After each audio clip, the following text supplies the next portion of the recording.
Assalamualaikum warahmatullahi wabarakatuh. Alhamdulillahi rabbil alamin. Wabihi nasta'inu ala umuri dunya waddin.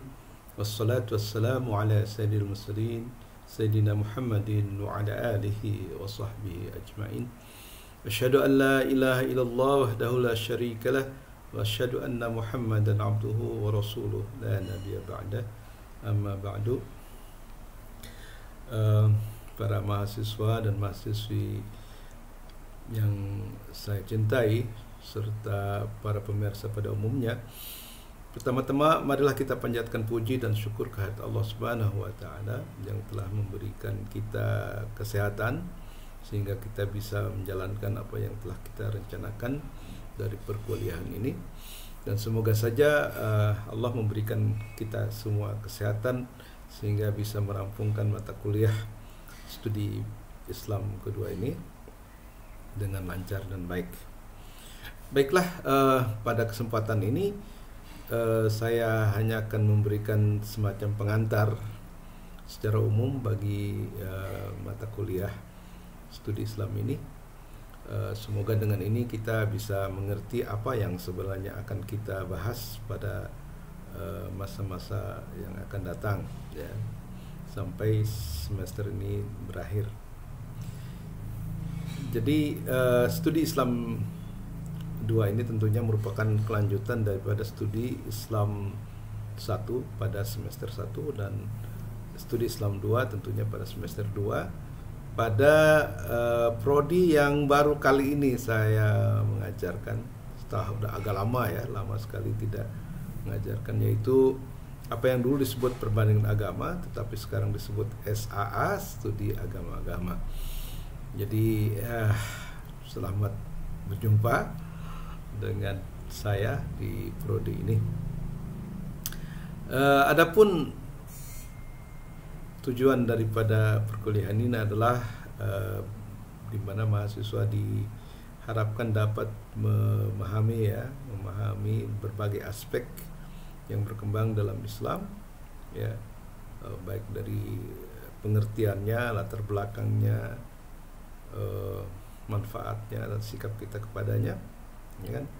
Sehingga dengan begitu pengertian kita akan Islam akan lebih bersifat menyeluruh, ya, komprehensif, ya, dan ini sangat diperlukan untuk mengatasi sikap yang terlalu eksklusif, ya, bahwa di UIN ini kita diharapkan dapat menjadi seorang sarjana dengan wawasan luas dan komprehensif pemahamannya terhadap Islam sehingga tidak mudah tersulut-sulut, ya, dan tidak reaktif yang tidak beralasan. Oleh karena itu maka saya menganggap mata kuliah ini sangat penting bagi pembentukan mentalitas kita di dalam sikap keagamaan kita, terutama kepada Islam, dan bagaimana sikap kita kepada penganut agama yang lain, mengingat bahwa pesan Islam adalah rahmatan lil alamin. Oke, tidak panjang lebar lagi, saya akan mencoba tema yang pertama adalah aspek teologi. Jadi Islam itu telah mengembangkan sebuah apa yang disebut oleh Pak Harun dengan aspek, ya, atau dimensi teologis yang biasanya disebut dengan ilmu kalam, ya kan? Dan ilmu kalam ini telah banyak dikembangkan dengan berbagai sekte teologisnya, dan dalam hal ini kita akan mencoba membahas, ya, sebagai topik pertama pengertian teologi atau ilmu kalam dan bedanya dengan tauhid, akidah, keimanan dan usuluddin. Kemudian latar belakang timbulnya, beberapa sektenya, beberapa tokohnya, dan bagaimana kita menyikapi perbedaan teologis ini, ya, sehingga kita kemudian tidak terjebak pada sikap yang eksklusif, ya, yang menganggap kelompoknya saja atau dirinya saja yang benar, tetapi kita harus melihat kenyataan bahwa sebenarnya kebenaran bisa juga muncul dalam perbedaan. Nanti saya akan menjelaskan juga bagaimana sikap kita menghadapi perbedaan-perbedaan teologis ini maupun perbedaan fikih nanti ya. Jadi sangat penting sekali. Nah, kemudian aspek yang kedua yang disebut aspek filsafat Islam ya. Nah, ini nanti kita akan membawakan apa itu pengertian Islam dan bedanya mungkin dengan filsafat Barat, kemudian latar belakang timbulnya filsafat Islam, tokoh-tokohnya, dan juga aliran-aliran yang terdapat dalam agama Islam. Seperti misalnya Masyaiyah ya, peripatetik, kemudian ada mazhab Isyraqi, kemudian ada Irfani, dan kemudian ada lagi hikmah muta'aliyah ya. Selain itu juga kita akan tampilkan beberapa tokoh yang mewakili mazhab-mazhab tersebut, dan juga pokok ajaran daripada masing-masing mazhab yang tadi saya sebutkan tadi, dan kemudian apa kira-kira manfaat yang bisa kita ambil dari mempelajari filsafat ini ya. Oke. Dan saya sudah menulis buku mengenai hal ini dan mungkin menjadikan rujukan ya, yaitu Gerbang Kearifan, sebuah pengantar filsafat Islam. Oke, aspek yang berikutnya adalah tasawuf ya, atau yang biasa saya sebut sebagai aspek spiritual Islam, atau kalau menurut Animal Shimal sebagai aspek mistik daripada Islam ya. Apa pengertian tasawuf ya kan, perdebatan di antara nama itu sendiri, apa perbedaannya dengan tarekat ya kan, macam-macam tarekat ya kan, dan sebagainya. Itu akan kita bahas. Kemudian pokok-pokok pembicaraannya yang kebetulan saya juga sudah menulis buku tentang ini, Menyelami Lubuk Tasawuf, di mana di situ didiskusikan 3 pokok pembicaraan tentang tasawuf ya, yaitu tentang hakikat, ma'rifat, dan tarekat. Dan di situ sudah saya uraikan dalam 52 bab yang cukup komprehensif untuk memahami aspek tasawuf ya, atau ilmu tasawuf ini, atau Islamic mysticism ya.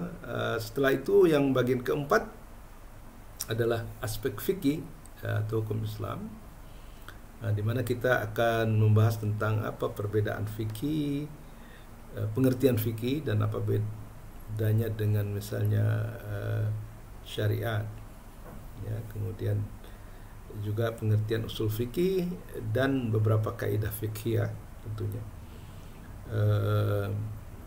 juga perbedaan antara syariat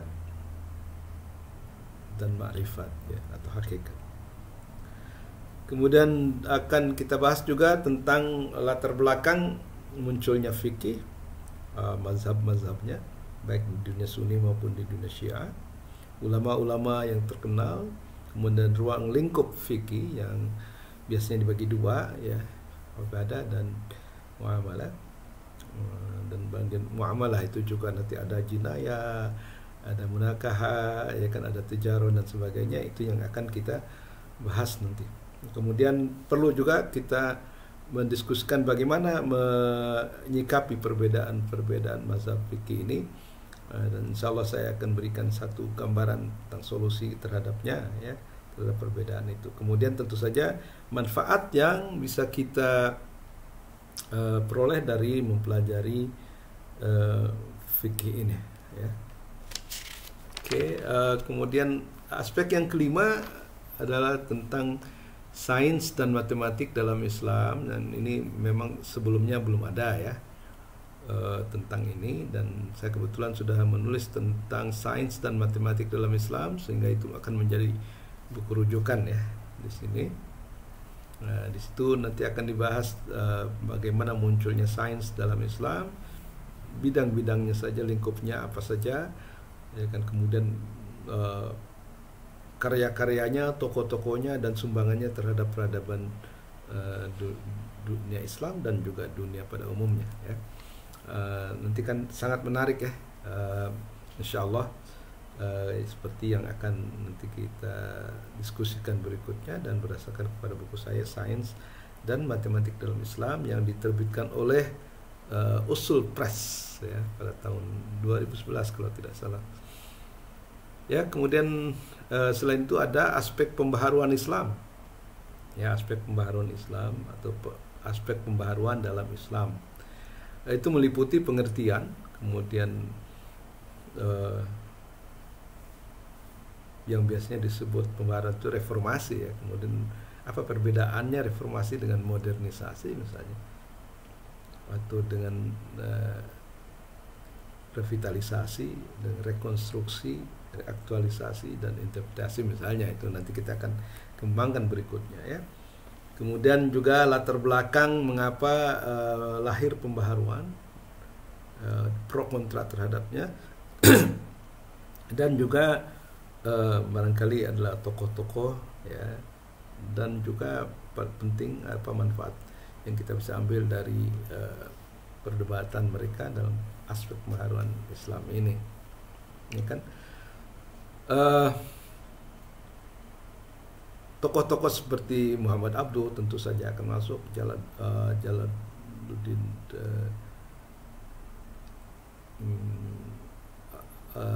siapa, Al-Afghani ya kan, Jamaluddin Al-Afghani ya.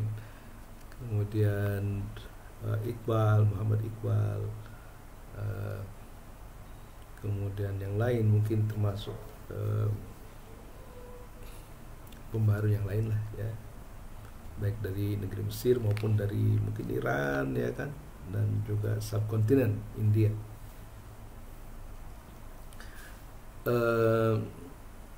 Ya, aspek pembaharuan ini sangat penting ya, untuk bagaimana membuat Islam yang lahir pada abad ke-6-7 itu ya, itu bisa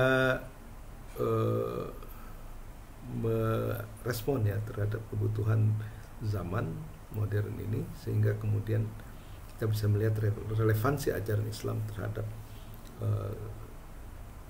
setiap zaman, termasuk zaman modern ini.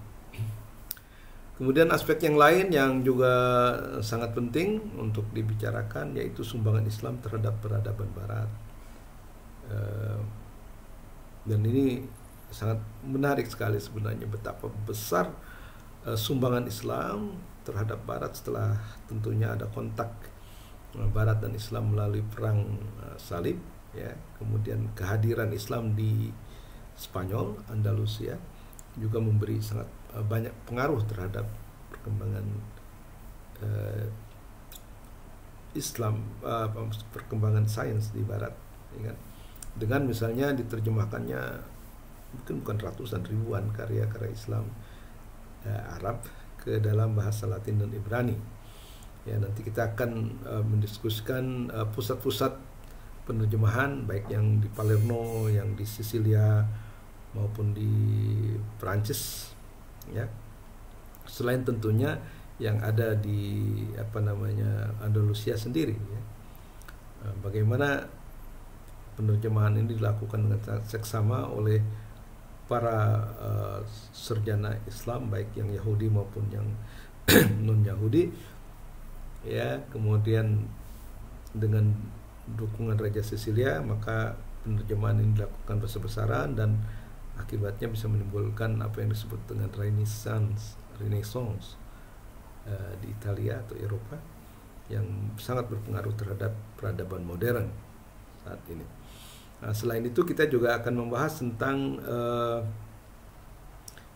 sebaliknya dampak peradaban Islam terhadap Islam, dampak peradaban Barat terhadap Islam. Jadi ada dampak peradaban Islam terhadap Barat, kemudian kita akan juga diskusikan tentang bagaimana kemajuan Barat dan dampaknya bagi umat Islam. Ya, kemudian apa sikap kita sebagai orang Muslim dalam menghadapi kemajuan Eropa, ya kan? Apakah kita harus tolak semua yang ada datang dari Barat, atau kita harus terima sepenuhnya tanpa reserve, ya, atau tanpa kritis, atau bagaimana? Apakah kita harus memilih apa yang boleh dan apa yang tidak boleh untuk kita adopsi dan kita kembangkan sesuai dengan karakter Islam itu sendiri, ya kan?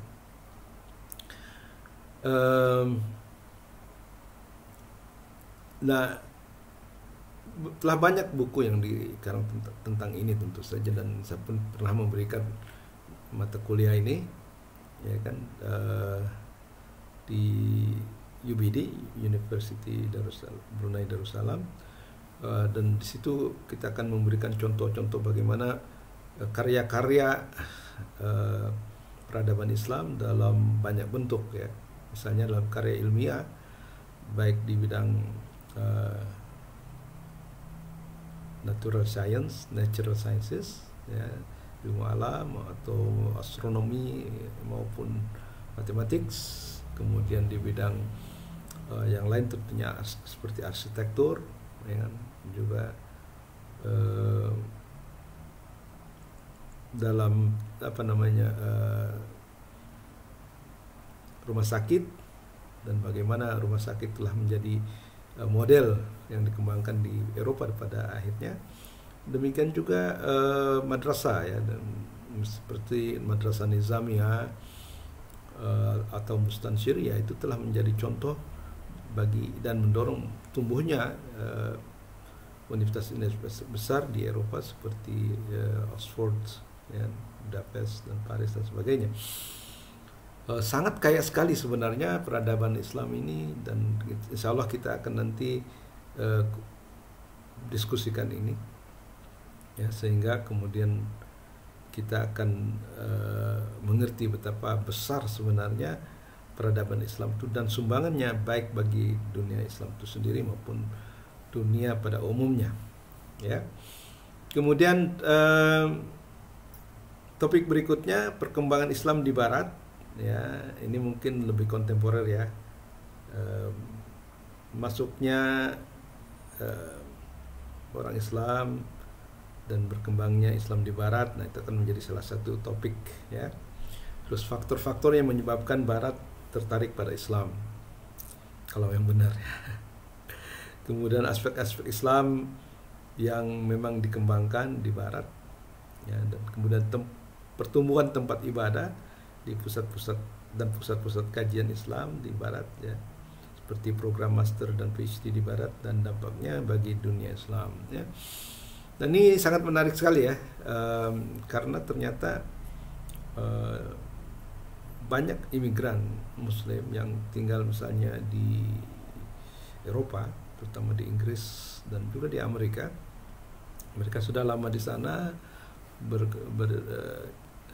kembang biak, ya kan, tapi mereka membawa tentu saja akidah Islamnya di sana, dan kemudian kebutuhan praktis untuk ibadah dan sebagainya membuat mereka, ya, harus mau nggak mau mendirikan tempat-tempat ibadah yang kalau kita dengar, ya, bahwa banyak kemudian gereja yang ditinggal itu dirubah menjadi masjid, ya kan, dan juga pertumbuhan umat Islam baik di Amerika maupun di Eropa itu sangat pesat sekali, dan sepertinya memang Islam itu boleh dikatakan satu-satunya agama yang benar-benar masih aktif dijalankan oleh umatnya. Sementara kelihatannya, ya, kalau Kristen itu sudah tidak begitu aktif lagi di gereja-gereja, sehingga banyak gereja yang kemudian ditinggalkan dan dirubah menjadi masjid. Pusat-pusat kajian baik yang formal maupun yang tidak normal tentang Islam di Barat itu banyak dilakukan, ya. Misalnya ada Muslim Community Center, itu banyak sekali dilakukan. Kemudian juga orang-orang yang belajar ke Amerika, misalnya dari Bosnia, mereka menjadi mufti dan kemudian di sana mendirikan masjid yang sangat bagus. Di Amerika sendiri, di Chicago sendiri misalnya, itu ada sekitar 1.500 masjid, ya, di dalam Chicago dan sekitarnya. Dan masjid itu tidak mesti bangunan terpisah, tetapi mungkin mereka menjadikan sebagian dari apartemen atau hotel yang ada di sana sebagai Islamic Center, ya, Islamic Center. Ada Islamic Center yang besar seperti yang ada di Indiana, dan juga ada yang kecil-kecil saja. Nah, adapun program master dan PhD, ya, saya sendiri salah satu orang yang kemudian menikmati program master dan PhD di Barat, yaitu di Universitas Chicago, dan tentu banyak sekali ya, yang lain ya di LA, di mana Prof. bin Samsudin belajar, dan juga di mana nih Columbia University di mana Profesor Azumardi belajar, dan banyak lagi pusat-pusat kajian Islam yang saya tidak bisa sebutkan di sini satu persatu, dan itu membuktikan bahwa sebenarnya kajian Islam di Barat itu juga sangat marak ya. Bahkan kalau saya boleh katakan, misalnya di perpustakaan Regenstein di University of Chicago itu koleksinya mungkin jauh lebih besar daripada koleksi perpustakaan UIN misalnya, ya kan? Karena mereka secara rutin tiap tahun selalu memburu terbitan-terbitan buku-buku Islam di seluruh dunia Islam, ya. Jadi sangat menggembirakan. Bahkan kejadian misalnya pemboman Menara Kembar di New York, ya, itu juga telah memicu orang untuk malah ingin tahu tentang Islam, dan banyaknya orang-orang yang kemudian tertarik pada mempelajari Al-Quran daripada ahli-ahli orang Islam yang ada di sana di Barat, ya. Topik berikutnya adalah Islam sebagai agama dan Islam sebagai peradaban, dan ini saya juga pernah kuliahkan ini di University Brunei Darussalam, dan juga di ISTAK ya, di ISTAK di Kuala Lumpur. Jadi Islam itu memang bisa dibedakan sebagai Islam sebagai agama yang merupakan ya sebagai pedoman hidup dan orientasi ya, jadi pedoman hidup, pedoman ibadah dan sebagainya, dan juga Islam sebagai sebagai peradaban. Jadi Islam bukan hanya sebagai agama besar, tapi juga mempunyai peradaban besar, ya. Kemudian akan dijelaskan di sana bukti-bukti peradaban, ya, seperti kita sudah jelaskan dalam berbagai aspek, ya, dari aspek intelektual, dari aspek spiritual, dari aspek arsitektural, ya, kemudian medis dan sebagainya, matematik dan sebagainya. Jadi nanti kita akan tunjukkanlah di mana kebesaran peradaban Islam itu menjadi sangat jelas, dan inilah kemudian yang menyebabkan Islam pernah memimpin dunia dalam bidang ilmu pengetahuan dan teknologi pada saat itu, ya. Kemudian juga kita akan membicarakan tentang hubungan Islam sebagai agama dan Islam sebagai peradaban, bagaimana itu kaitannya, gitu, ya. Kemudian sikap inklusif misalnya yang ditunjukkan oleh para sarjana Muslim yang tidak alergi terhadap sumber-sumber dari luar, misalnya dari Yunani, ya kan, atau dari Persia, dari India, yang sebenarnya dari sudut pandang keagamaan mereka kan sebenarnya bukan Muslim, ya, tetapi para sarjana Muslim sangat terbuka terhadap kebenaran, sebagaimana dinyatakan oleh Al-Kindi bahwa tidak ada yang paling dicintai oleh pencari kebenaran daripada kebenaran itu sendiri. Oleh karena itu kebenaran dari manapun asalnya, dari manapun datangnya, kita harus terima dengan terbuka, dan tentu saja diterima dengan sikap kritis sesuai dengan pandangan syariat dan tauhid umat Islam sendiri, ya. Jadi dari situ kita bisa mencontoh bagaimana sebenarnya kita dalam menghadapi misalnya banjir informasi dari Barat. Jadi nggak usah takut, ya kan, nggak usah minder gitu. Kita pelajari, nanti kita screen, ya, seperti di buku-buku saya pelajari sains dan filsafat Barat, tapi yang tidak cocok saya kritik, ya kan, dengan berdasarkan pada tradisi ilmiah Islam, ya. Jadi itu sangat menarik sebenarnya, ya kan.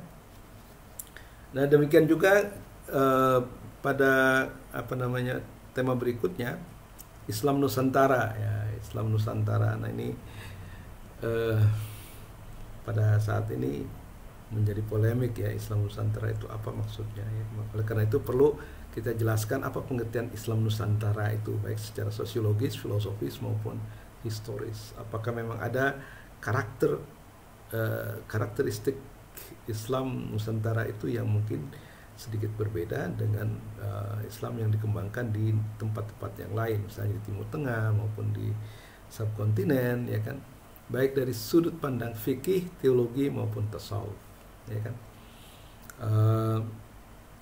Dan saya melihat bahwa Islam Nusantara ini terkenal dengan sikap moderatnya, ya, sikap yang tidak fanatik, sikap yang terbuka, dan itu merupakan hasil daripada upaya yang telah dilakukan oleh wali-wali, ya, yang pernah mengembangkan Islam di Indonesia, terutama di Jawa, misalnya peranan Wali Songo dan lain-lain, di mana mereka itu menyampaikan Islam secara persuasif, ya, tidak pernah ada paksaan, ya, persuasif, dan dibuat mudah dengan mengadopsi budaya lokal, ya, sehingga terkenal misalnya bahwa Sunan Kalijaga itu menggunakan wayang, ya, kemudian ada yang sunan yang lain menggunakan bonang, ya, kenong dan sebagainya. Untuk apa? Untuk menyampaikan ajaran Islam supaya bisa dimahami oleh masyarakat yang mayoritas Hindu dan Buddha pada saat itu. Dan tentu saja hasilnya sangat luar biasa, ya, di mana Islam di Indonesia menjadi mayoritas, gitu. Andaikan misalnya Islam disampaikan dengan cara keras, saya kira mungkin nggak bakal ada yang mau masuk ke dalam Islam, ya. Jadi itu juga menjadi warisan budaya yang harus kita hargai sebenarnya, ya kan. Bagaimana kearifan para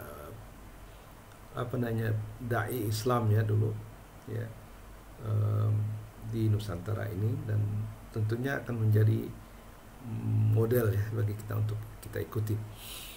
Nah, selain itu juga ada yang ke-11 itu masuknya Islam ke Nusantara, ya kan. Ada beberapa teori kapan dan siapa yang membawa, terus aliran apa yang dapat datang, kemudian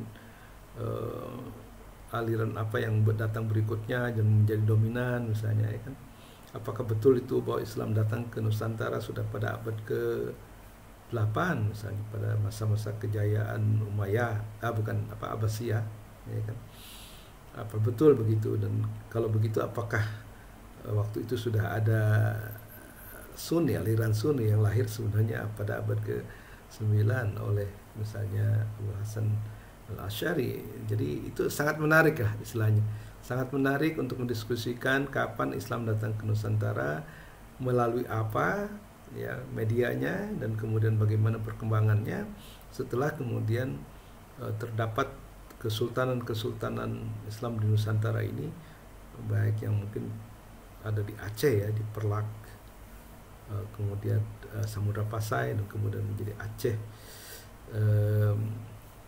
Kesultanan Aceh yang sangat besar. Kemudian juga ada di sana Malaka, tentu saja, yang dikalahkan oleh Portugis pada tahun 1511. Kemudian juga kesultanan yang lain, baik yang ada di Jawa, misalnya Demak, kemudian Pajang, dan kemudian